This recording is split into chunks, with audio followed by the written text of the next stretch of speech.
Puzzle Bukkit. So, yeah, getting back to that new Paladin card that was released yesterday, I don't have an example of it, but I believe, if I remember, it is a secret that when one of your minions dies, it randomly gives another minion 3/2. Is that right? That's right. It's very powerful.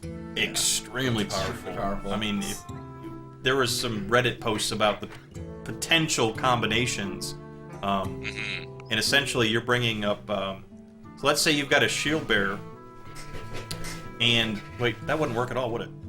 No, he would die. It's a Paladin secret. I just dawned on me. I was reading a Reddit post today, totally sucked into it, and it never dawned on me, hey, wait, that's a Warlock card, it won't work. Wait, or is it?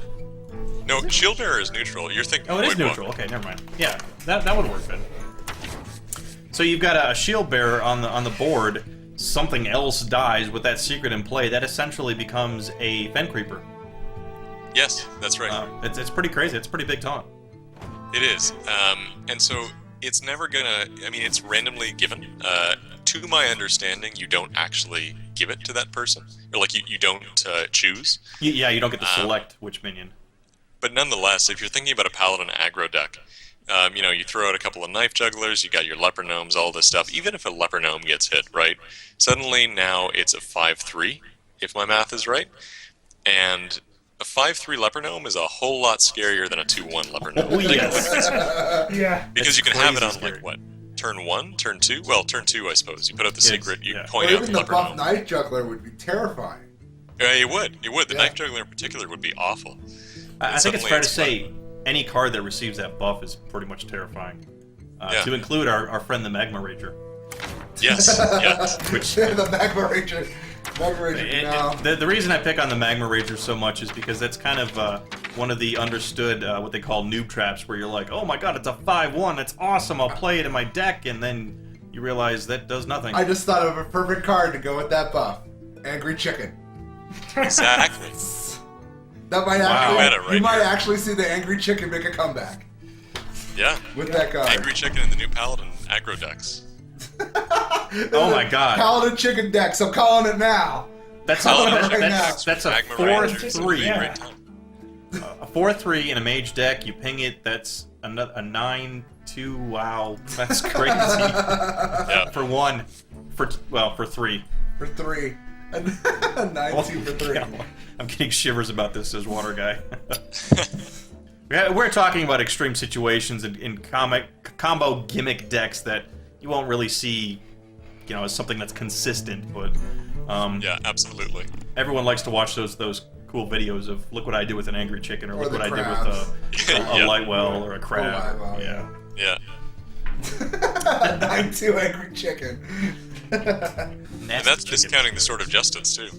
Oh, man. Wow. Yeah. Oh, I forgot about the Sword of Justice. Yeah, I remember when Naxxramas hit and they released those first 6 cards, there was a ton of Reddit posts all over the place about, hey, what about this combination? What about this combination? And if the stars aligned, there's some absolutely insane combos, and just like you've seen crazy, weird, like mad scientist deck videos, you're going to see some of that cool stuff. But, Absolutely. it depends. Are you playing Hearthstone to have fun? Which should always be the point. Or are you playing to be serious and ladder? I mean, it all depends on where you want to take the game. And neither is the right or wrong answer. I mean, Exactly. have fun, do what you want. Let's see. Questions. I like the... Do you use any stat tracking programs? Are you... That's my question, actually. yeah, 'cause- her stats user and stuff Sure. like that. Yeah, I used to, and then I stopped. I used to use Hearthstats, and it was great. It was fine. And then, to be honest, the actual reason that I stopped using it was essentially that it kept on popping up the little notifications saying when it was recording. And then I started to actually record, YouTube content, and it was really annoying to have there, so I just disabled it when I did that. But then it just sort of stuck that I never kept on doing it, and I was okay not really tracking the stats. It's a really helpful program. I really do enjoy it. But I myself have not been using it lately, no. I actually record with it on there. I really I leave it anyway because I'm trying to gather metrics for whatever deck I'm trying out. Sure. But I'm yeah. not using it right now because somehow it broke. I did an update, Huh. and it's just not working. I don't know what's going on. But that one in particular, Hearthstats, I use because if I build a new deck, I want to see how it does, and sort of writing it down or trying to memorize. My goal is at least 10, if not 20, before I even consider changing it. And it really gives a good breakdown of one thing I found out is not just how my deck is doing, but what classes am I seeing? Like, holy, I'm seeing 18 hunters and 2 warlocks and nothing else. Okay, well, I might be building a deck for a different purpose, but maybe, hey, by the way, since I'm at this rank, maybe I should consider building this type of deck instead because, look at what I'm seeing. That was just a curiosity of mine. Yeah, absolutely. No, it has a lot of value, and I used to use it for exactly the same reason. I like to test decks that way, but lately what I've been doing instead is I haven't been writing stuff down or writing results, but when I face other decks with new decks, I sort of, rather than looking at the results, I try to analyze how it actually performs in a sort of a subjective way. So like, how do I feel like I did there? Did it feel like it was working well? Did it feel as though I had answers? Did it feel as though he was completely dominating me the whole time? And I'll play with that for 10, 20 games and see how that goes. Okay. Yeah, am I comfortable playing this? Yeah, I use that. I use that a little bit more than the raw statistics because I feel like in a lot of cases the raw statistics they're really, really good. I love stats, but they do tend to be misleading sometimes. Okay, that makes sense. So my next question actually is, what is the best way for new players to start getting the rares and legendaries and other cards they need for decks? Good question. Is it better just to buy packs or attempt to do arenas? Right. Good question. And that's going to be something that everybody does differently, right? That's something that everybody is going to have a different answer to because it's going to depend on, financial situation first and foremost. But I know that when I started playing, I started playing for free for a while, but essentially I used to play World of Warcraft. I used to play StarCraft and various other WoW games, or Blizzard games rather, and what struck me about Hearthstone is that it was such a high quality game, just like anything else Blizzard has always put out. And I thought to myself, you know what, there's no cost, so I'm going to make myself a cost, and I'm going to buy myself 40 packs, right? I just put in $50 right away. And that was a really good kickstart. It really did kick off with getting a bunch of cards I didn't have, a couple of legendaries. It was good. But when it comes to starting out for a newer player, I would actually not start with Arena right away, because it is more expensive, and the likelihood is you will not be able to go 3 and 3, which is sort of you're getting your money's worth, because you usually get about 50 to 60 gold and a pack, so that's 150 gold worth of stuff. Mm-hmm. And even less, you will be able to go 7 wins, which is getting actually 150 gold back and a pack. At that point, it's purely profit. So when you're starting out, Arena's probably not the best bet. I would probably rank up on ladder for a while. Every time you win, you get gold, right? And it can help you come to terms with what you like playing, what you want to do. And what I would start doing is start building your neutral stuff first. So, if you're playing like a druid deck, for instance, if there are commons that you really need, like if you don't have druids of the claw, I would totally go for those because they're amazing. Things like that. But if you're getting into class rares, that sort of thing, I would be more inclined to use go and get yourself some Argent Commanders or Azure Drakes, things that you can actually use in all of the decks. And absolutely the same with legendaries.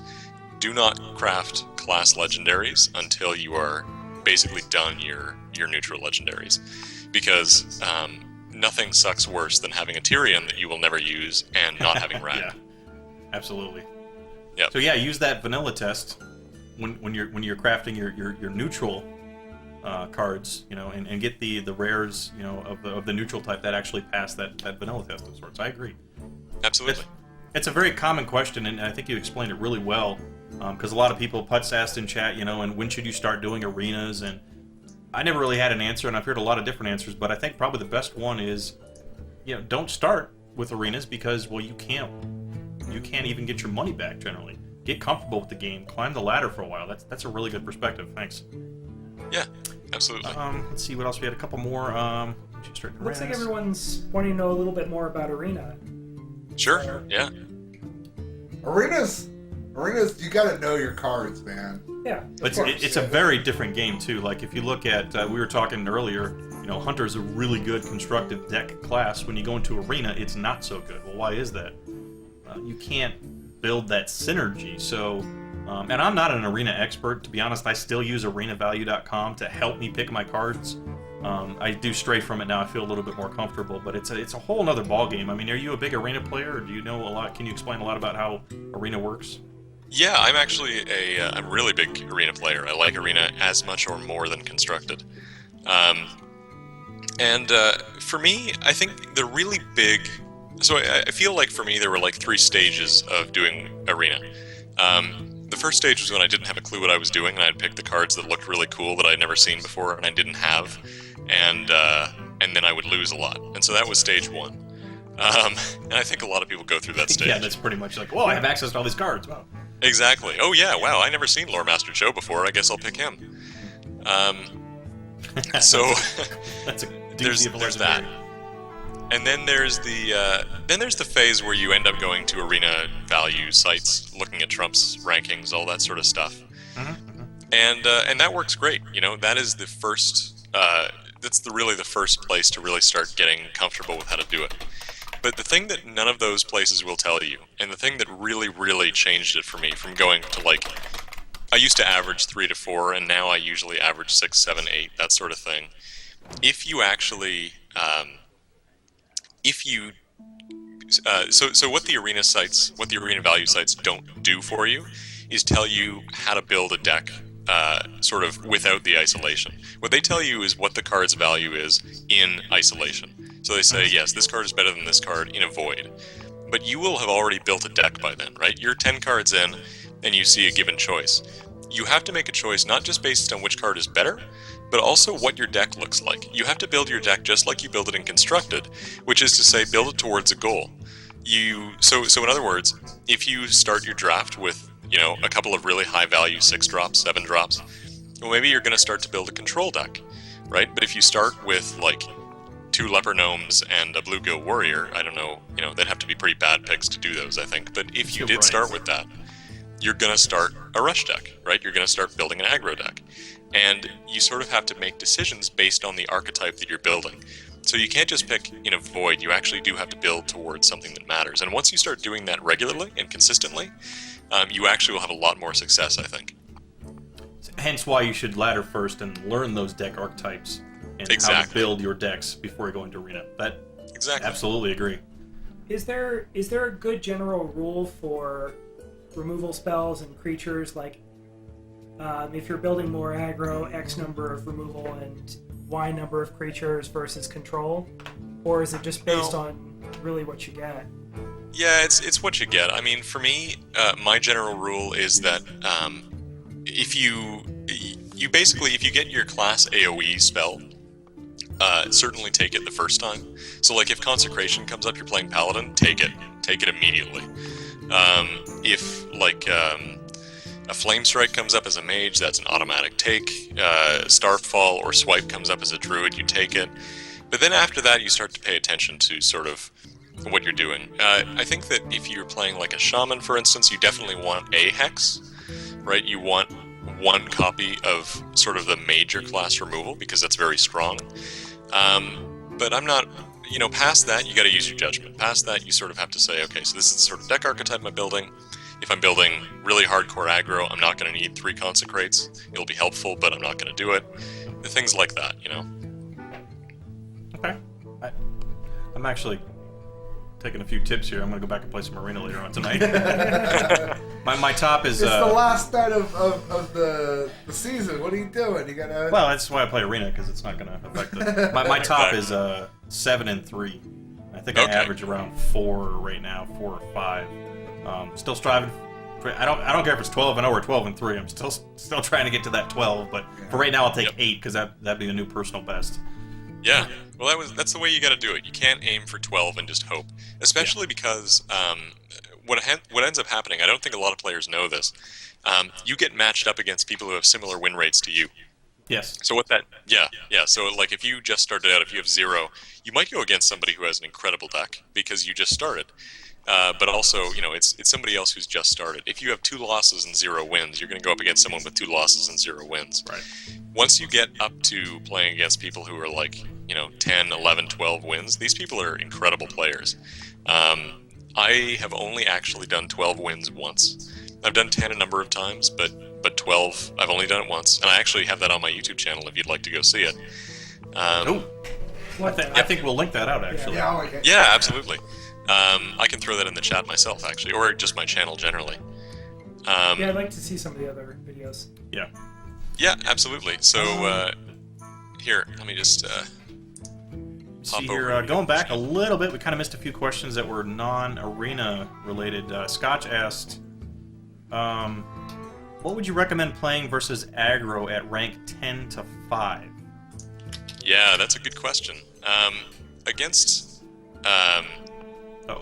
ranks in 10 to 5, you probably want something like a Watcher Druid would be really good. Watcher Druids are very good in general at sort of controlling Zoo and Hunter, that sort of stuff. And Tricky's got it, that's fine. I'm just looking at the chat for links and stuff. We had to give you permission to post the link, sorry. We Yeah. a little slow on that. Yeah, it's okay. You want Watcher Druid, I think, is a really good, stable deck. I really enjoy the Watcher Druid. The other thing that you might try, and this is actually, it's tough. It's not for beginners, and I've said this before, but you might try a Rogue deck. Tempo Rogue is very, very good against Zoo and Hunter, if you do it well, if you know what you're doing. Miracle Rogue is a little bit less so. My own Nightblade Rogue I find to be excellent against both. But it takes a lot of thinking. And so this is not for... these aren't beginner decks that you can sort of easily just put up a lot of taunts and hope they don't do it.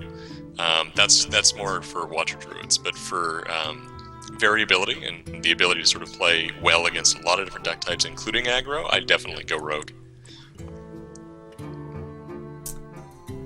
Lost my place. Where did all those questions go?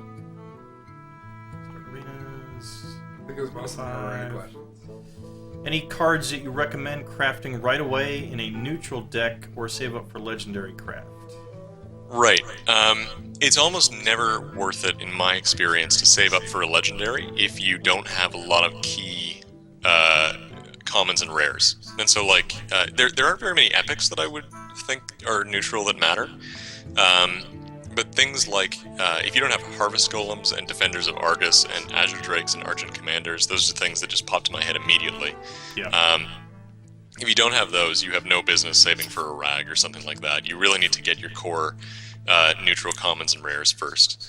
And I think that once you have a really strong representation of those, then you can actually start thinking about whether it's worth saving for something like that. I think it's time for a break, Jim, by the way. I'm just trying to catch up on all the questions here, and then it looks like we've pretty much covered what questions have been asked in chat. We got a few more, and we'll take a break here. We're coming up on an hour, so we're gonna take a break. We won't play music during the break, so that way. Enjoy the wubs? No, we're not gonna do the wubs. No wub music. That way, because we got him on Skype, and I don't think he needs to hear the wubs. Okay. And when we come back, we'll talk about maybe we'll do a quick deck build or a little exhibition match. Wow. And some other stuff. So. Mute it out. No mute video. it out.